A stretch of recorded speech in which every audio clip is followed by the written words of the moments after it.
when Cold Summer came out, and you know I'm in there, I got all the lines about the label and this, that, and the third.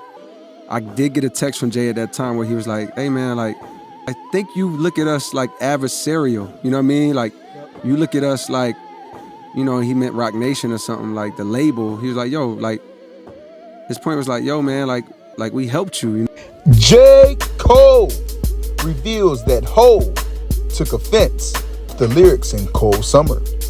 Now, for context, it's important to note that this conversation stimulates from Season 1, Episode 8 of J. Cole's audio series Inevitable. And within this episode, J. Cole speaks on the eternal tension between himself and Jay-Z. When Cold Summer came out, and you know I'm in there, I got all the lines about the label and this, that, and the third. I did get a text from Jay at that time where he was like, hey man, like, he was like, yo, like, I think you look at us like adversarial, you know what I mean? Like, you look at us like, you know, he meant Roc Nation or something, like the label. He was like, yo, like, his point was like, yo man, like we helped you, you know what I mean? Or like we you know, like we only ever wanted like what was best for you, you know what I mean? Like, I think you look at us like we're adversaries, like, yo, we're not like enemies to you, you know what I mean? And I feel like my response to him was like, yo, I understand what you're saying, but I was like, I think that there's a lot of things that I had to deal with or that you're not aware of. Like basically, like I had to go through a lot. Yeah, I think I was like telling him through text that like, bro, like mentally I have not been in a good space, and I don't think you know, like maybe the hand that my experience has played in that. You know what I mean? Like, and not in a way of like that I was trying to like make him feel bad or nothing, but just trying to explain, just like, yo, you don't understand what I went through. Yes, and like, and also trying to tell him like, yo, bro, I'm just trying to tell my story, like, and I always try to make it I try, like, you try to soften the blow. I always try to soften it, like in the music, and not go all the way in. You know what I mean? Like, but the line was up in Jay's office, like he the fucking principal. Yo, play Cold Summer, man. Yeah, that's a classic. And there you have it. Now, for those of you tapped into Carolina's finest, you understand this isn't breaking news, but broken news. The entire hip-hop industry has gone conspicuously quiet when it comes to detailing the relationship between Jay-Z and J. Cole. I have a list of hip-hop inquiries that we just never really got to the bottom of. Okay. And J. Cole and Jay-Z and what happened there is on that list. In terms of why they're not? In terms of the business. Got it.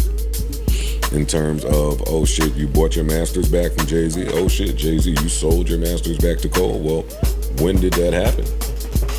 And how does that affect y'all? Of course, I still think y'all are fly, but buying the masters back explains why I don't see as much Cole Hov as I feel like I should.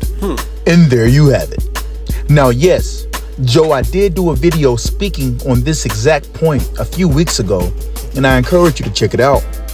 But I'm more curious to hear from some of you. Why don't you think we see as much Cole and Hov as one think that we should, or at least would? I understand they both are relatively private people, but J. Cole has had his Dreamville Festival for 5 years, and you're telling me Jay-Z hasn't made a single appearance? The man who is responsible for signing one of the most legendary acts in hip-hop history couldn't show up for one festival? Like, I was hurt.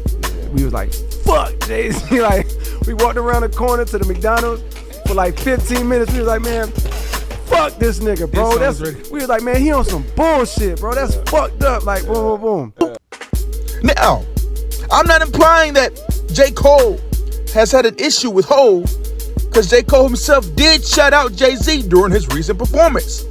But it does speak to the lack of support Jay-Z has given Cole publicly in comparison to what we've seen from other artists.